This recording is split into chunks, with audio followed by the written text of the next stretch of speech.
Yo, what's up guys? It's Noah here, and in today's video, I'm going to be talking through some player props that I like over on Prizepicks for today's MLB slate on Tuesday, August the 12th. We got a full 15-game slate here for Tuesday, guys, and I've got some early player props I like for this slate, taking a first look at the board on Monday night, giving you guys a couple early plays I like, 3 plays that we're going to talk about, break down in this video. Now, before we do talk through these plays, as always, if you guys do enjoy these Prizepicks videos, if they help you out, make sure that you hit that like button down below, hit that subscribe button as well. And if you guys are new to the channel and if you are new to Prizepicks, if you don't have a Prizepicks account, make sure that you go sign up and you use that promo code NOAH when you do sign up for Prizepicks with my promo code and play your first $5 lineup. You're going to get $50 worth of free lineups instantly added to your account.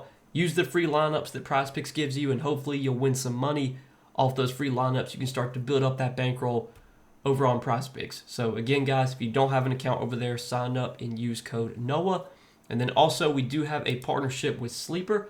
I want to give a quick shout out to Sleeper. If you guys don't have an account over on Sleeper, you can download the Sleeper app, use promo code NOAH. You'll get your first deposit matched up to $100. So if you want to sign up for Sleeper, deposit $100, they're going to give you an additional $100 to play with. So now you have a $200 bankroll to work with, and you can try and start to build up that bankroll over on Sleeper. But check them out, guys. Sign up, use that code NOAH, get that deposit bonus over on Sleeper. But yeah, we got some plays here to talk about for Tuesday. Now, I do want to recap our plays from our video on Monday before we go over plays for Tuesday. So we gave out 3 picks on Monday. Went 2 and 3. Could not get the full sweep, unfortunately, but we did hit 2 of our 3 plays.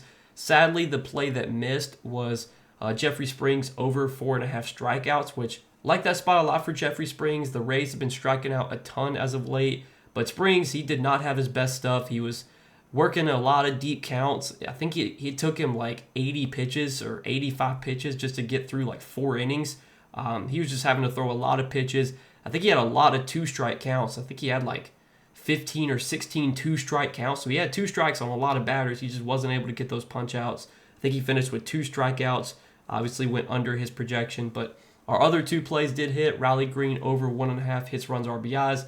Miles Michaelis under 2.5 earned runs allowed.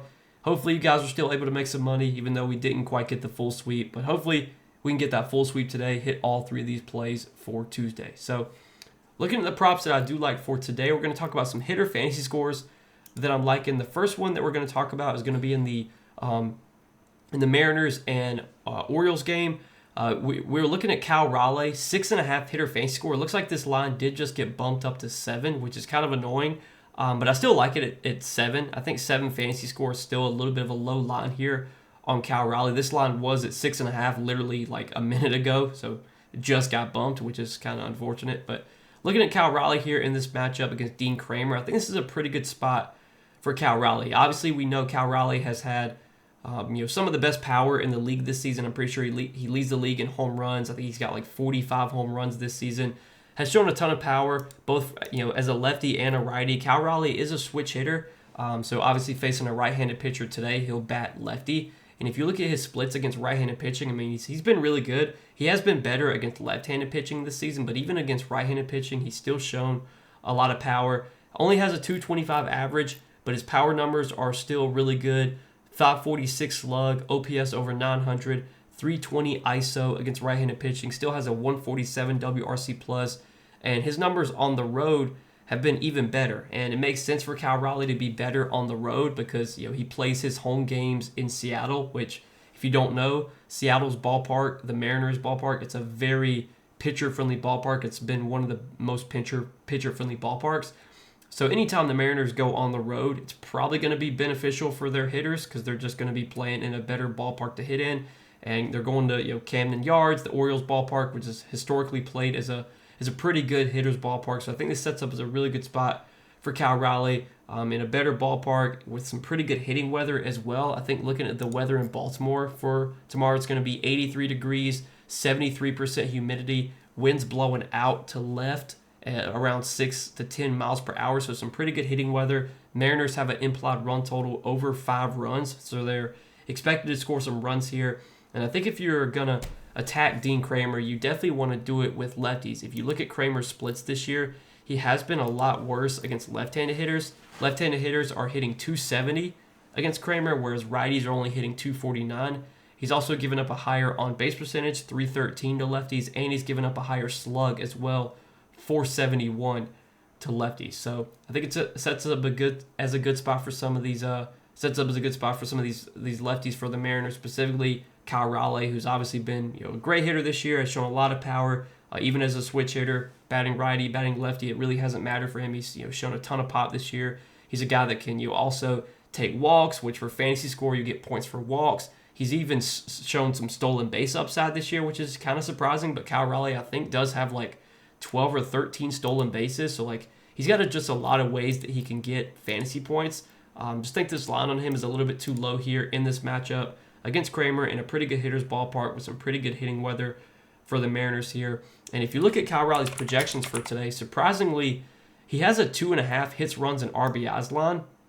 It's very rare to see a hitter have a 2.5 hits, runs, RBIs line and their fantasy score line be be 7 or 6.5 like it was.